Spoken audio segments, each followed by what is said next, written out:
አብዛኛው ጉዳይ በእጃችን ያለ ግብዓት አለ፣ ሂደት አለ፣ ውጤት አለ አይደል? የትምህርት ጥራት የሚለካው በሶስት መንገድ። ግብዓቱ ማን ነው? ሰብአዊ ግብዓት ነው። ሰብአዊ ግብዓቱን የምናመርተው እናሰለጥነው እናሰማራው እኛ ነን፣ መዛኙ ማለት። ሂደቱን ደግሞ የምንከታተለው እኛ ነን። ማን ነው? ይሄን እንዴት ከርብ እናደርጋለን? ዲጂታላይዜሽኑ ይፈታዋል። ግን ከዲጂታላይዜሽኑ የሚፈታ ነው ወይ? አሁንም ከቴክኖሎጂው ጋር እያደገ የሚመጣ በትይዩ የሚያድግ የሰርቆ መንገድ ደግሞ ይከተላል።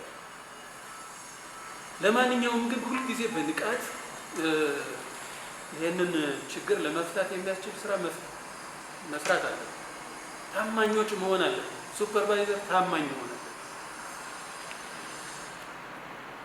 እና እንትን ላይ መስራት ሁልጊዜ አመለካከት ላይ መስራት ያስፈልጋል እና እሱ ላይ ብንሰራ መልካም ነው። ስለዚህ ሂደቱም ከኛ ውጭ ያለ ሱፐርቫይዘር አለ፣ መዛኝ አለ፣ ተመዛኞቹም እኛ እጅ ነው ያሉ። ይህንን የመከታተል ነገር በደንብ ካለ አሁን ሚኒማይዝ ጥፋቱን ማጥፋት ባንችልም ሚኒማይዝ ማድረግን የሚያስችል እድል አለ ማለት ነው። መጨረሻ ላይ ውጤቱ ነው።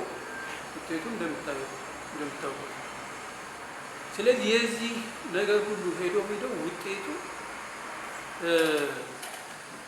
ገዢ ነገር አስቡት።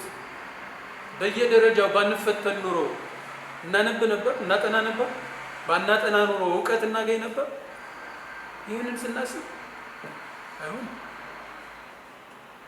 ስለዚህ በቃ አሰስመንት የሚባለው ነገር ትክክለኛ ቱል ነው የሚያስብል ደረጃ ላይ የማድረስ ኃላፊነት ስላለብን በዚህ መንገድ መታየት አለበትና